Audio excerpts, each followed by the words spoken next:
Hello everyone, this is LaVoy Finicum, One Cowboy Stand for Freedom. This is a very important video that I'm making. I'm hoping that you can have a little bit of patience as I try to do a little bit of educating. I'm calling this part 1, LaVoy versus BLM. I'm here on my ranch and it's beautiful out here. And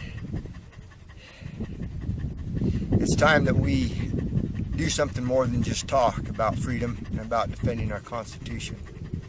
So I want to educate, and I want to teach, I want to let you know what I'm personally doing to defend our Constitution. First off, I'm going to just pan here and show you what this pasture is. This is just one of my pastures on my ranch. I don't know how many acres are here, 3,000–4,000 acres in this particular pasture. In 6 years, I've never grazed this pasture off. This is the first year that I'm turning out on this pasture. And that's going to be significant, and I'll explain why. But first, I'm just going to pan and show you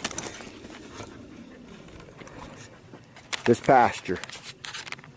Okay, as you look around, this is my reservoir. Call this my Upper Kent pasture. A few of my cows sitting on the reservoir. And the range goes to those tree lines, those mountains over there, and it continues to go down to those tree lines that way, looking south, goes to those tree lines there, and then from there this pasture goes to that mountain right there.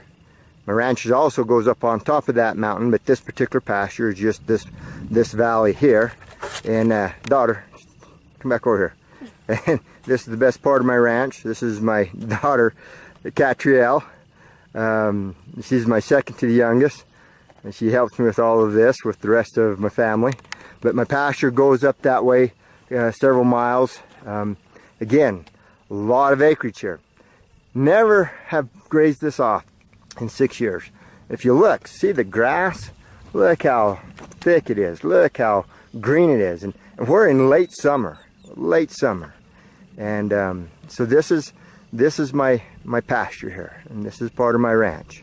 This grass, I own it. It's called my grazing rights, my forage rights. And these cows are fat and sassy and looking good, and got a few more of my cows down under some trees down there. I'm not very good with technology, but they're down there. So let me move forward here. Put this back down.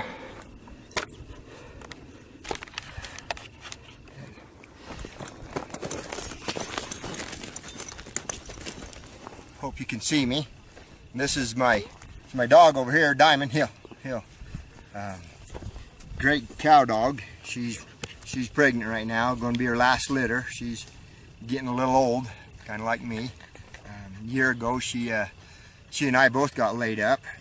She got stepped on by a bull, and bull got her and broke all the bones in her back leg, and so she's never really been quite the same, but she loves being out here with me and my family and the cows. She loves it out here.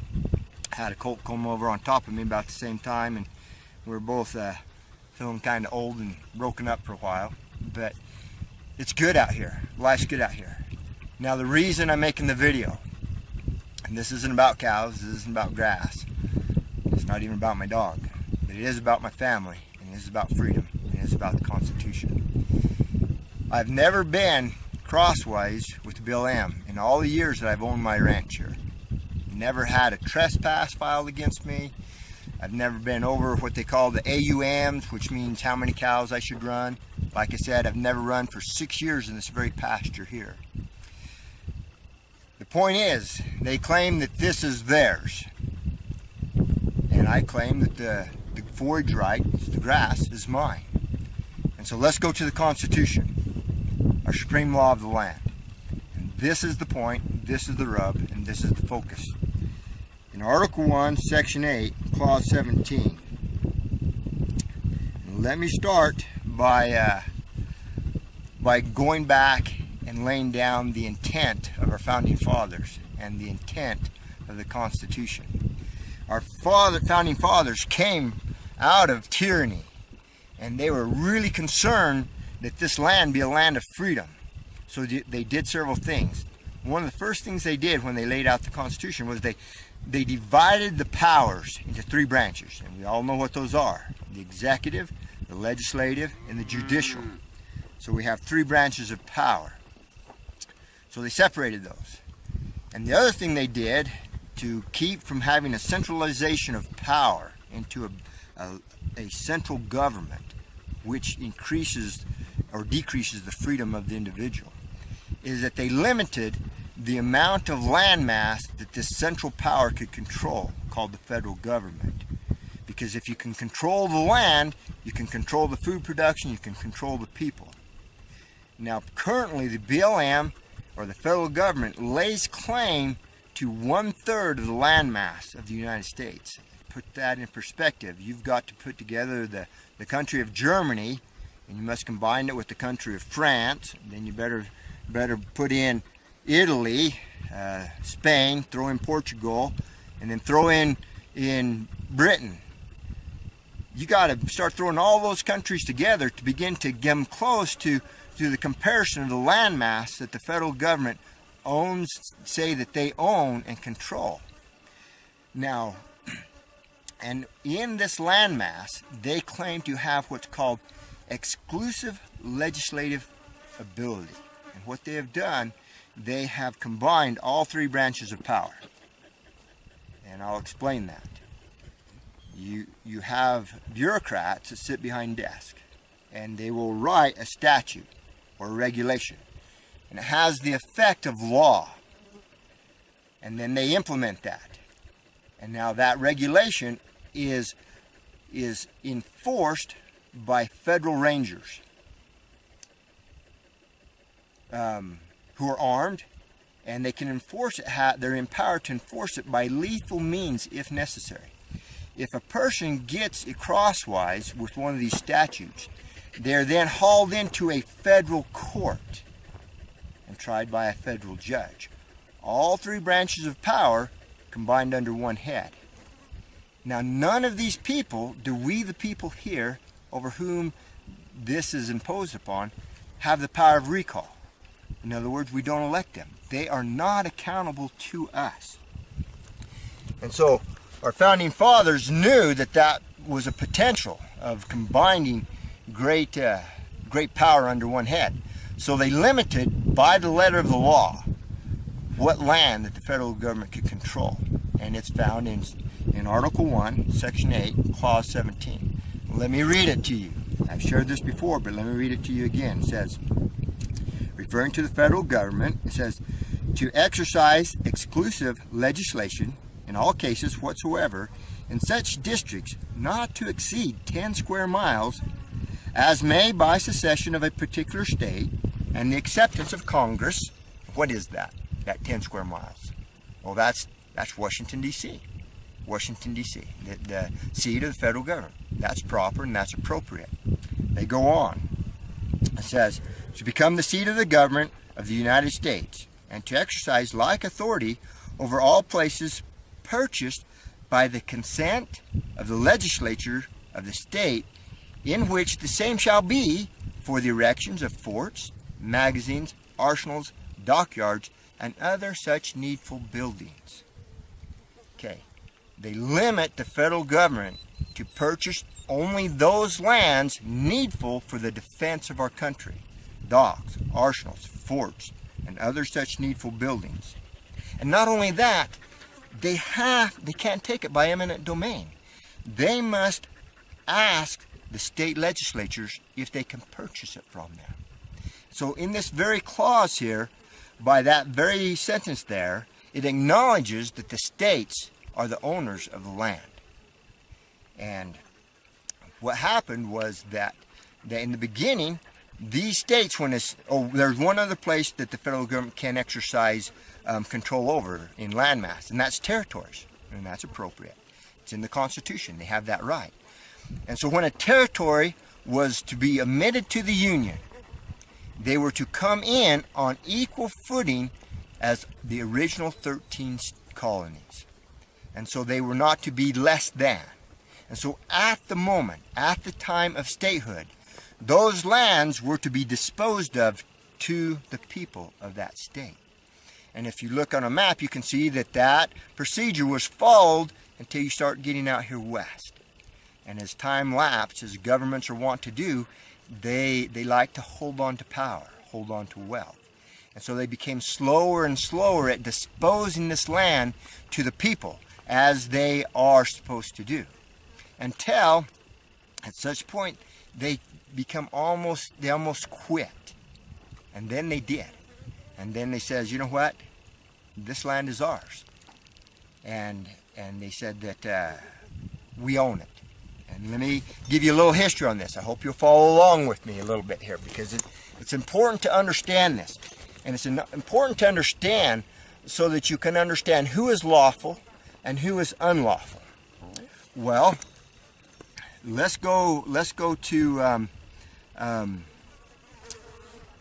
actually go to what I'm particularly involved in here, and it's called grazing rights. Now, grazing right is a right that is established by prior appropriation.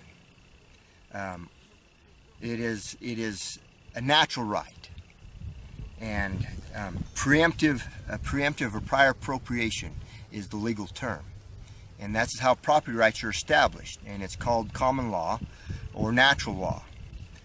For example, I explain this to people to help them to understand this. We understand rights when we look at lines. See, rights are not granted by the government, but a person claims right. There's three things to establish a property right. The first thing is you must claim it. The second thing is you must use it. And the third thing is you must defend it. And I'll do a quick analogy so you can get the gist of this. Okay. We all know about lines. We stand at lines at the grocery store. We stand at lines at the DMV. We stand in lines at the movie theater. Okay. When you stand in line, you create a right. It's self-evident. That's where our founding fathers meant. Certain rights are self-evident. In other words, I'm the first from the line at theater. I have established that by prior appropriation. And so that is claimed. I claimed it. And as long as I stand there, I'm using it. I'm not giving it up. And so I'm using it. So I claim it. I use it. Now the third thing is I must defend it. Well, let's go back to use it. I cannot, after I make this claim, walk away because it's taken too long, and I go get a hamburger and a drink, and then come back and the line is really long, and say, hey, I'm first in line. No, what happened? I lost that right because I didn't use it. Okay, now suppose I'm sitting there first in line, and the line is long, and in comes a bigger feller, and he says, man, that line is too long, and so he steps in front of me, and I can do one or two things. I can mumble and complain and step back, and in such case, I have given up my right. Or I can defend that right. Those are the two things. Well, what has happened? The federal government has come in and started claiming it. We have been here prior to the BLM being formed. These grazing rights were established. And I'll explain it to you. This particular grazing right here that we're sitting on, all this green grass, all this acreage here. Okay, I bought this grazing right from the ranching family by the name of Ballards. Ballards bought it from the ranching family called the Heatons. Okay, the Heatons were some of the first settlers in this country here. There's nobody grazing out here. There wasn't Indians out here grazing on this. There was nobody grazing here. They come out here and they create a reservoir, or they take a spring, they come with a little herd, and they say, you know what? Man, there's good grass, I got some water. I am going to claim this as my forage right, my grazing right. And so they did, and they used it.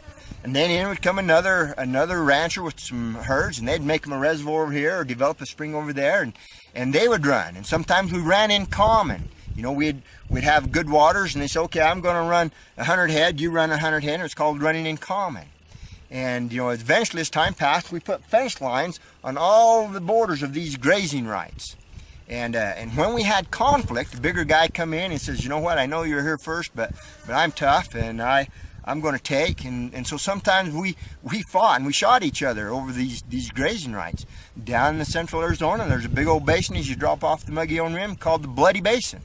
So we established things through blood, sweat, and tears. These grazing rights are natural rights. They exist sole and separate from any written law. The Constitution doesn't even give us these rights. We have the Constitution because we have these rights. And so here we are, sitting on these grazing rights, ranching it, and along comes the BLM, 1935, 1936, around there, and they look around and they say, you know what, we now passed the Taylor Grazing Act, and all these grazing rights now belong to us. And we have exclusive legislative ability over all these grazing rights.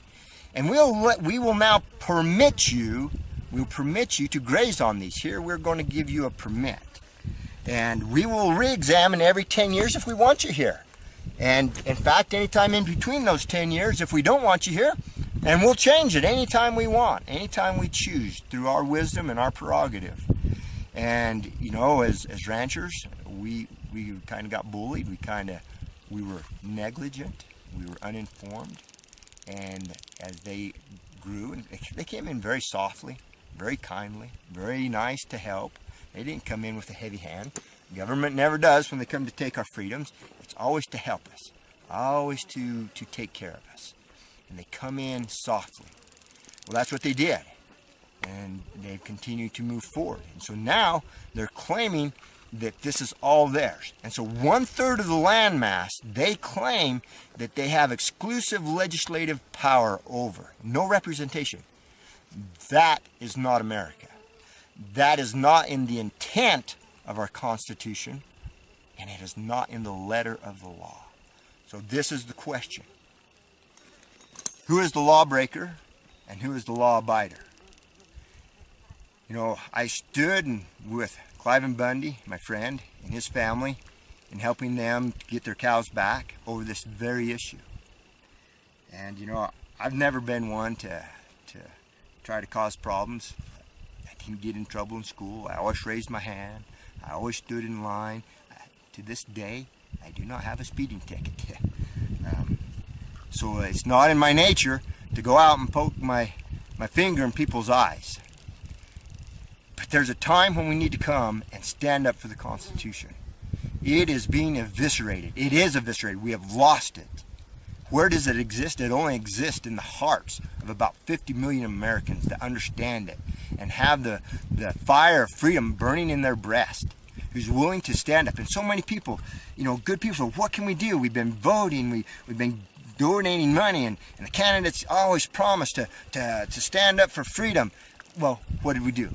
We gave the Republican Party the House and the Senate. What have they done? Nothing, nothing. And you think we're going to give them a Republican president and they're going to stand up on the Constitution and they're going to require the federal government to live within the frameworks that we the people have given them, namely the Constitution? It's not going to happen. But this is where it will happen, because this Constitution will be saved. The principles vouchsafed herein will prevail. And this is me doing my little part. So what I've done, I sent a letter to the BLM saying thank you so much for your help in managing my ranch, but I shall no longer need your help. I shall manage it myself. And so I will no longer pay them the mandatory fees, nor sign the mandatory terms and conditions, because they're illegal, illegitimate. It's not theirs. I didn't buy it from them. I bought it from the Ballards from the Heatons. Heatons established it. Okay, it's not theirs. It never was theirs. They're forbidden from having it. Okay, so let's make that clear. The first thing, if you're going to stand for freedom, you better figure out where the line is. Who's legal? Who's lawful? Now, this is the first time that I am going crosswise with the BLM. I've told them that this grazing right is mine. For 6 years, I've not been able to graze off this green pasture, 3,000-4,000 acres. It might even be more than that. I don't even know. And so now I've got water in my reservoir. My cows need some pasture. And they say, well, you can't turn in here. We've got a regulation on a piece of paper. You, LaVoy Finicum, cannot turn in here on this grass. We don't care that you've not grazed this off in 6 years. But we have on this regulation on this piece of paper that you cannot turn in here until October 15th. Well, by October 15th, my water in this reservoir may be dry. It probably will be dry. Then how will I graze off all this grass that is mine, that I pay for, that I fight every year to make my mortgage payment on? Everything I have is tied up into this. My home, my life. I spent my lifetime trying to obtain a ranch, to live like, you know, I loved as a young boy riding with my dad, chasing some cows on the weekend and stuff. And I always wanted to raise my family out here and raise them like this. So I'm putting everything on the line. My home, my dreams, my ranch. But I'm telling the BLM right now, I'm saying to you, this isn't yours. It's mine. Leave me alone. I'm bringing in my few measly little cows, and while I've got water in this reservoir, I'm grazing it off. Well, I was very kind and polite as I talked to them, sent them a very cordial letter, and so I get a call last week. LaVoy, you going to turn in there? I saw some cows down there. Yes, Mr. Range Con, I told you that I'm not recognizing you as the owner of the land. I didn't buy it from you. I'm not paying you. You know, it's not yours. My mortgage isn't to you, BLM. And so, and I didn't buy it from you. I bought it from the Ballards. It never was yours. And so, yes, Mr. Range Con, I'm turning in my cows there. It's grass. It's green. I'm turning in. It is August, middle August. So I'm August, September. I'm turning in about 8-9 weeks early. So we're going to have to trespass you. We're going to have to start documenting. I got to make this. I got to account to my supervisors. I understand that. Go ahead and do what you want. This isn't anything personal against you. It's just not yours. It's mine.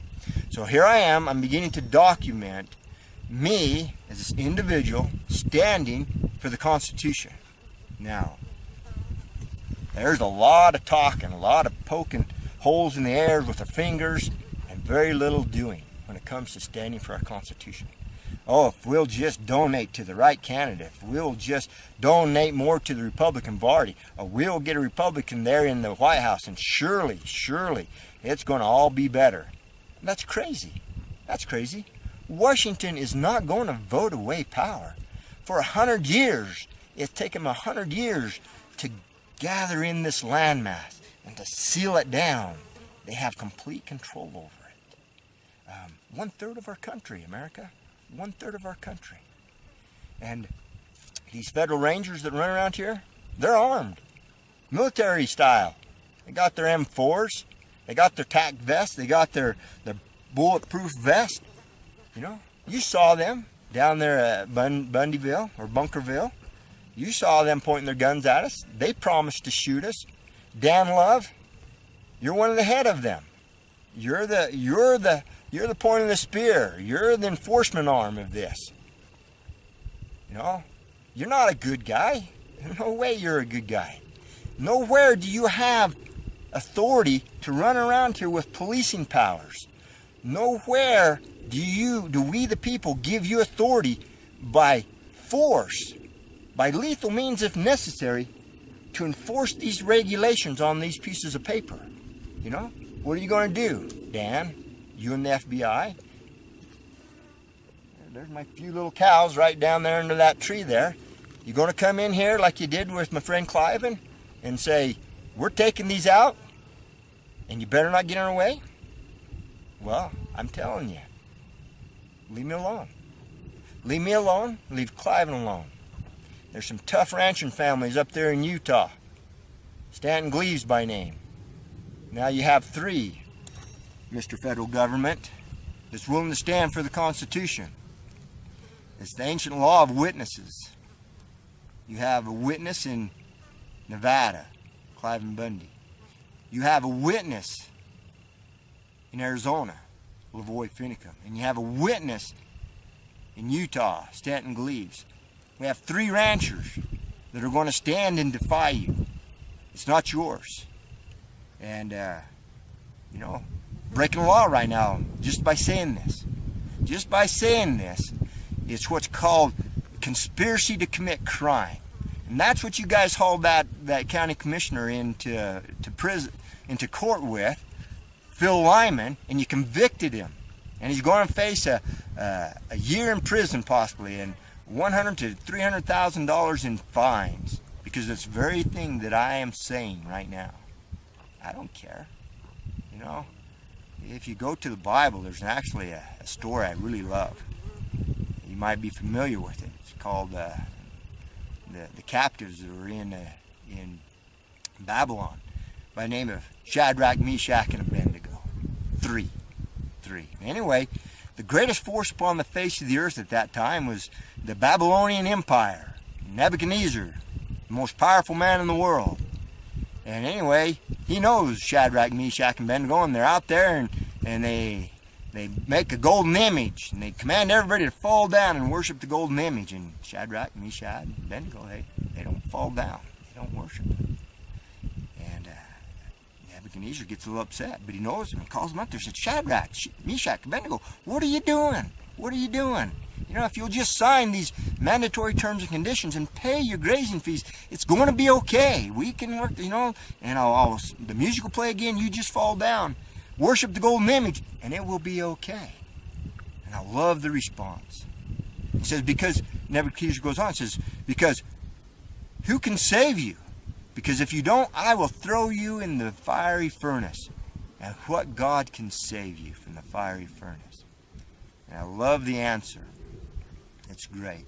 Shadrach, Meshach, and Abednego replies, says, O king, we are not careful to answer thee.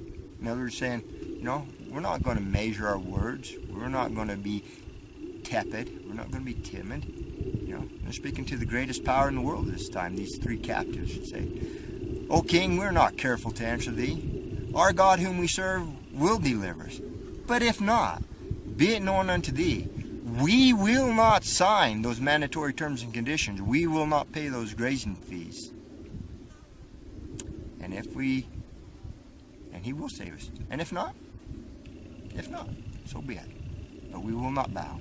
We will not comply. We will not bend.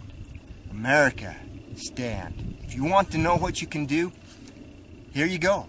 Stand. I'll let you know what's going on. I'll keep updating you. I want you to download this so it doesn't get scrubbed from off the internet. Then share it, upload it, send it out. And you can follow me here. You can follow me here. You can follow Stanton Gleaves and Clive and Bundy. Here I am. And I'll document this as it goes forward. They've called me and said, okay, we're going to have to start doing something. Well, we'll see what the next step is. Maybe they'll just leave me alone. I hope they do, because it's not theirs. Stanton Gleaves has some county commissioners with some grit and some county sheriffs up there. He ranches in 5 different counties, and those county sheriffs are standing up against him. BLM says to Stanton Gleaves up there, you can't turn out here in these pastures. And Stanton Gleaves says, yes, I'm going to turn out in these pastures. And the county commissioners and the sheriffs stand up behind him. Proper form of government closest to the people. Those county sheriffs are elected by those people. Those county commissioners are accountable to those people. They have the power of recall. And anyway, they back him down.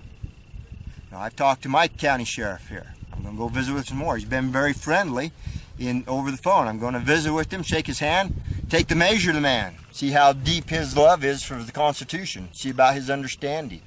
But whether he backs me or not, I'm going to stand. But he said some very kind things. The BLM tried to get him to give resources, the Mojave County Sheriff Department, man and power and stuff, to move against Clive and here recently, and told him no way. So good for him. We shall see how it goes. America, stand. The night is far spent. The Constitution has been shredded, but it lives in your heart. You know what freedom is and what freedom isn't.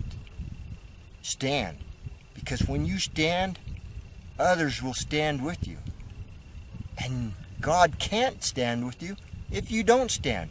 Once you stand, you can expect the hand of providence to be over you. Don't matter how it ends, it matters how you stand. This is LaVoy Finicum. One Cowboy stands for freedom. See you later.